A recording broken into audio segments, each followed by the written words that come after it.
and we just want to spread hope and positivity that it's very, very much possible.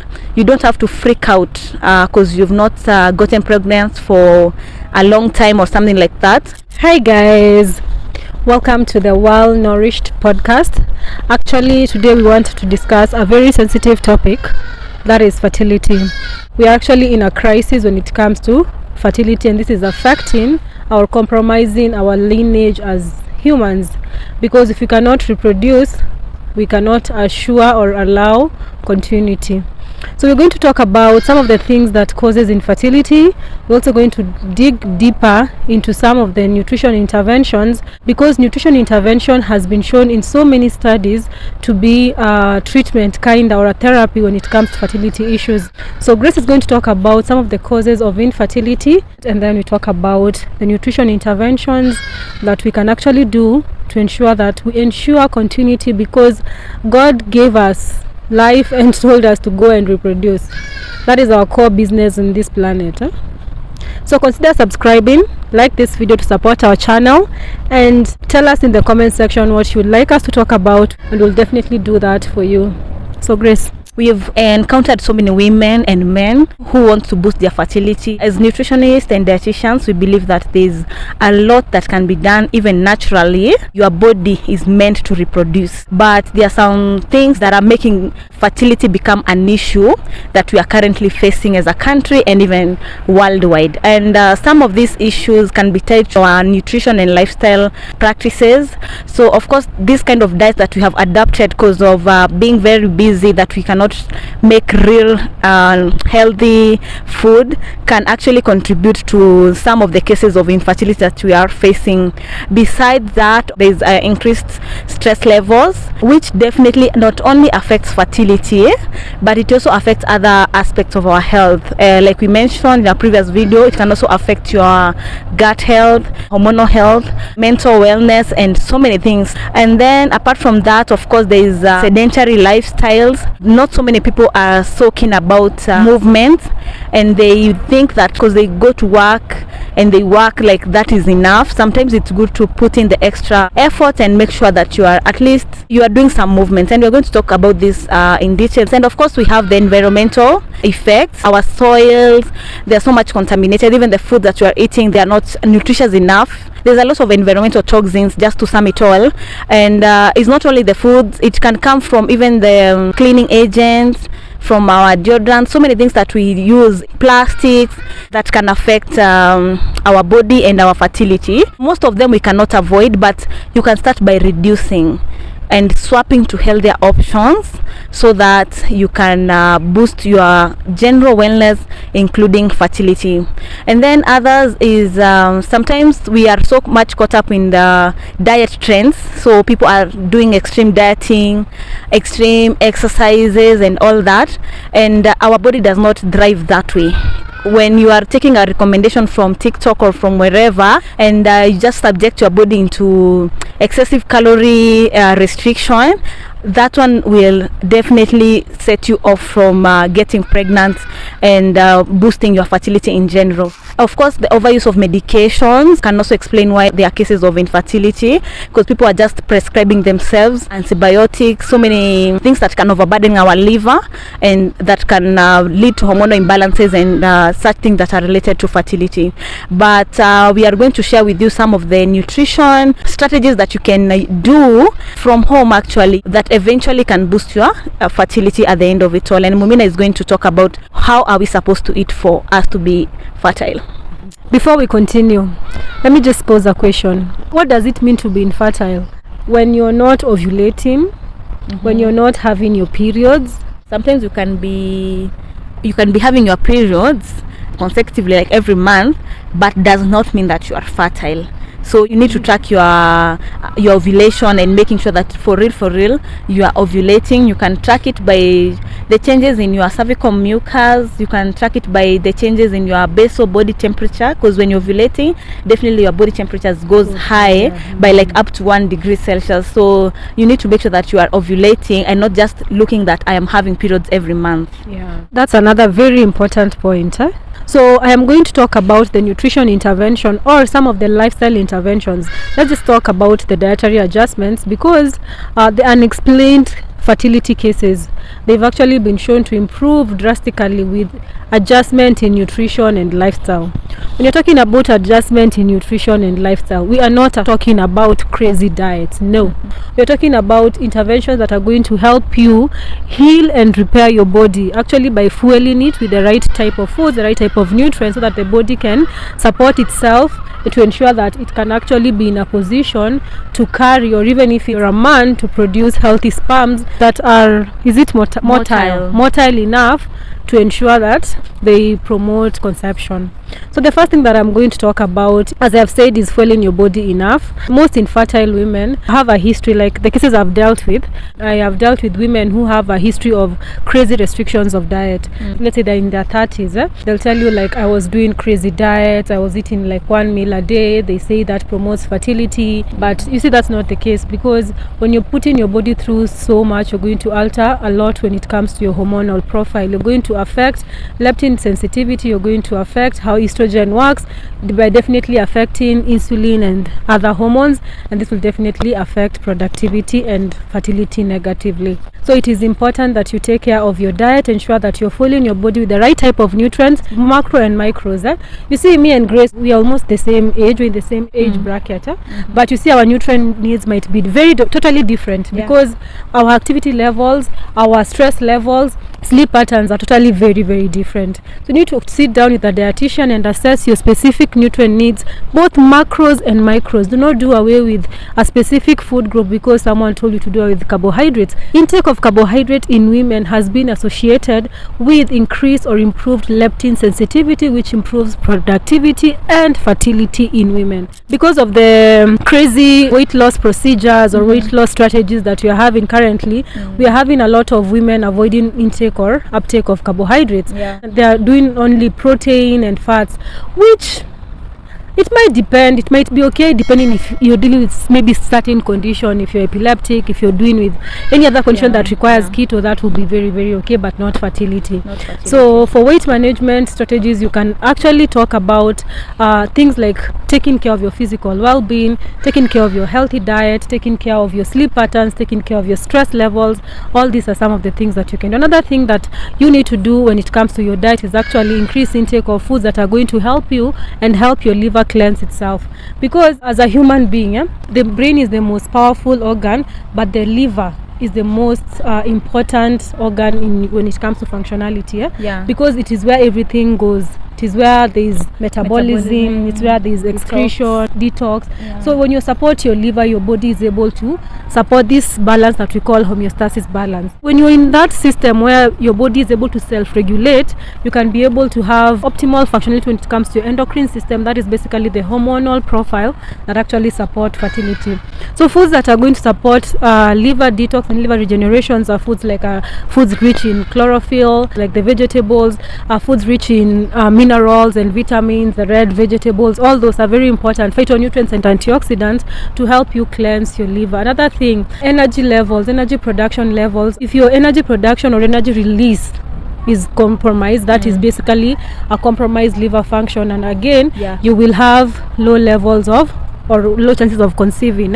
So you need to make sure that you're taking care of your energy, like the ATP production process, to ensure that your metabolic rate is well taken care of at all times. And this, you take up things like the cofactors and the coenzymes that actually support energy production, actually support liver function and such things like coenzyme Q10, and then things like liver. And also there are foods that are rich in that before we get to supplements. In all our videos we've talked about the importance of having a sit down with a dietitian to actually walk you through the different types of foods that you need, if you need any supplementation, so that they can guide you to ensure that they are tackling the specific type of need. And the major thing is that you need not to restrict any macro or micronutrient. Our body needs all of these ones, and like fertility is a very energy intensive process. Yeah, so you need to make sure that you are eating enough, all the food groups actually, and carbohydrates are one of them. Your body requires them, especially as a woman, but you always need to pair it with a good amount of protein and good amount of healthy fats, because also the fats that you use can compromise or can promote fertility. Yeah, because there's a lot of inflammatory oils that we consume that are counterproductive when it comes to that aspect of fertility. So you need to make sure that you are using fats that are not going to become rancid or oxidized. Yeah, so some of the good fats, it's avocado oil, coconut oil, extra virgin olive oil, fish oil. Yeah, you can also use ghee or real butter, or even the egg yolk, that is so rich in apparently folate. It's very rich in folate and Yeah, good fats as well. yeah, so There's a study to support that. So you need to balance all those things.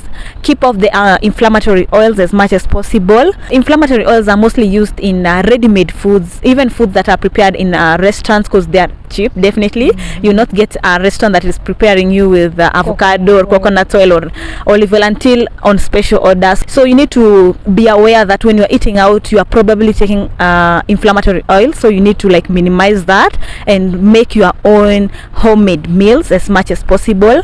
And variety is always better. You need to make sure that you are optimizing your nutrition by eating variety of different foods that are available. So you don't have just to eat like rice and beans every time. You need to take different kinds of food, and of course you need to master your meal timings and make sure that your sugars are balanced also, even as you are eating all those things. A good way to balance your sugar is to make sure that you are eating a combination of whole grains that are rich in fiber, protein and healthy fats at all time. And if you are going to have like a snack, you can combine either a protein and a carb, like say a fruit and some pieces of nuts. That one is a good healthy snack. Or you can combine a protein and a fat. Don't just take carbohydrates on themselves. They need to be like buffered by either a protein or a fat, so that your blood sugars do not like spike. Then maybe we are going to talk about now other lifestyle strategies, and then we can talk about some key supplements that you might need to add for you to boost your fertility, because it's very important. You cannot get everything from the diet, or if you want something that is therapeutic for your health, you might want now to add the supplements. When you talk about fertility and conception, you have to be very, very keen and also understand the importance of actually stoppage of usage of contraception, like before you start trying to conceive. This is very important, because even if you visit any public health facility, they usually tell you if you want to conceive, you're supposed to do away with the contraception at least 6 months before you start trying to conceive. This is so as to ensure that your body has ample time for detoxification or clearing itself, also for hormonal regulation, so that the body can actually go back to the phases where it was actually in a position to self-regulate without the additional hormones and such. So that is the first thing. The next intervention I'm going to talk about is stress management. As she has said, stress has a lot of negative impact when it comes to your health, and it has a negative impact definitely on fertility issues. Taking things like meditation, coming to a place like this, by it's therapeutic, it's quiet, it's clean air, there's trees, it's therapeutic. Nature is quite therapeutic, so you can actually purpose to do such things weekly, every now and then. Having psychological partners or someone that you can actually talk to when you have issues is also underrated when it comes to how your system and how your body works. Stress management has been shown to have improved productivity, improved fertility and improved nutrition and actually health status. So if you want to do away with diseases, increase your productivity, increase fertility levels, also try as much as you can to work on stress. Another thing that you need to do is exercise. It's also a way of dealing with stress. Things like yoga. Actually, women who do yoga or who practice yoga or even meditation or even running, but not too much of it. Go easy on it. Now we'll talk about exercise, and then someone will just want to just go and live in the gym because that is what dietitians have said that will help them conceive. That will be very bad. Do not do that. Release of endorphins is good for your body, it's good for your metabolic health, it's good for blood sugar control, it's good for hormonal profile, and it's definitely good for fertility. So take care of your exercise routines. I think Grace will talk about supplements, then we can close at that. So of course supplements is a very broad topic, because I know you have heard that you need to take this supplement for you to be fertile, this and this, but the most important thing or the message that you want to pass across is that you don't need to stress yourself.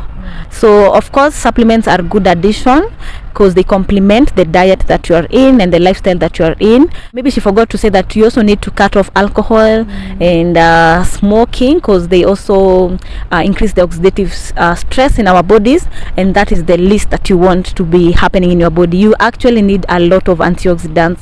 So of course I'm going to talk about prenatal, because that is the most recommended supplement for fertility.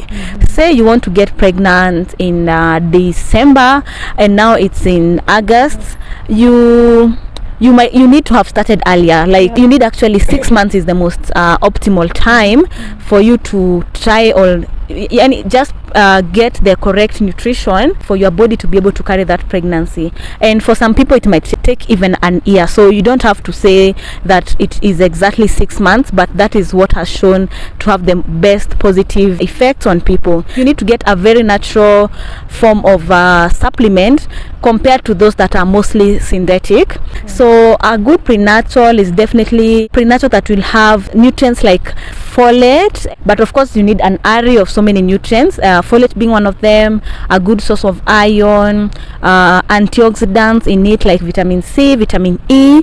They're also very, very critical. Sometimes you might need even to take the vitamin E on the side just to get a good dosage, because it's a very powerful antioxidant, and it also like boosts your progesterone levels, which are very key for someone who wants to balance their hormones and conceive. Number 2, you also need to get a good fish oil or omega-3 supplements that are rich in both DHA and EPA. That is like third party certified, so to avoid the issues of mercury and toxins that are common in most fish oil. So it's very good for just preparing your body and optimizing fertility. Then she also mentioned about coenzyme Q10.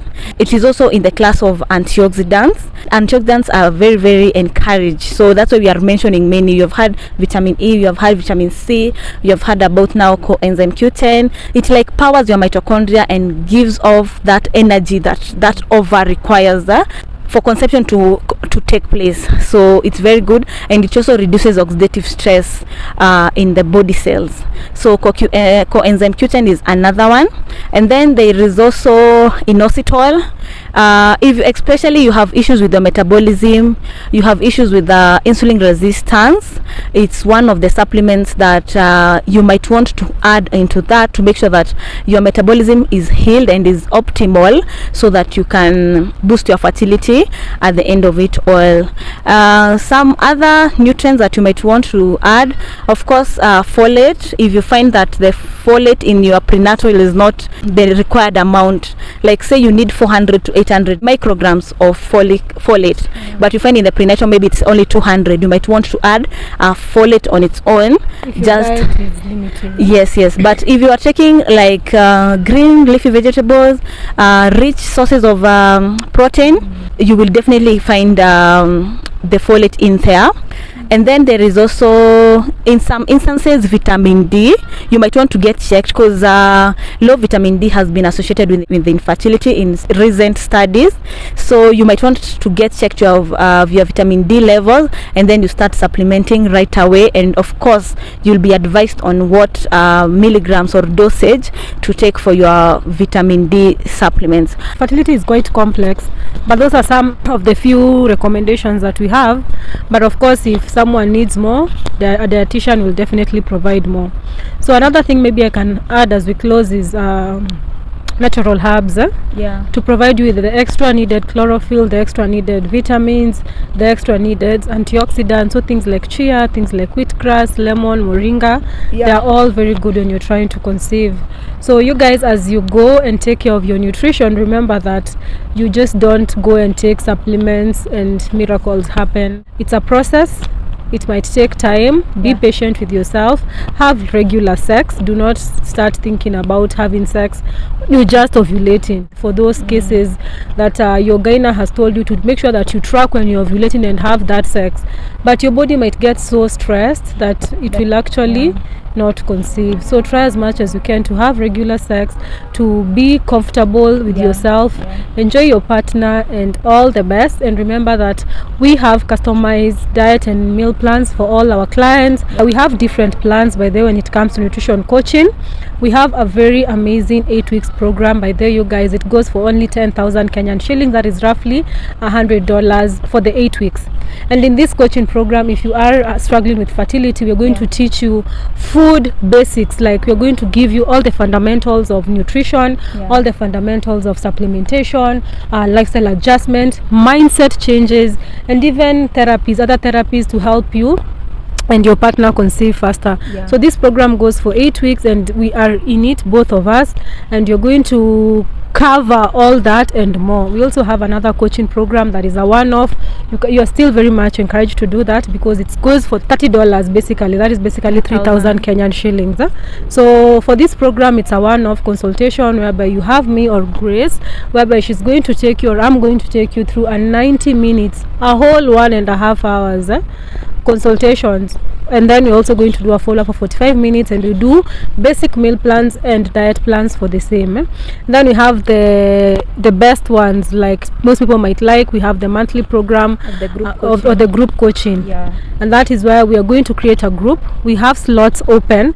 If you are interested, I'm going to share a link in the description box so that you can actually fill up, and once you pay via M-Pesa, and then we are going to take you up and actually add you in the group. If one group fills, we open another one, because you see we don't want to add you in a group that has started on the 1st and you've come in on the 15th.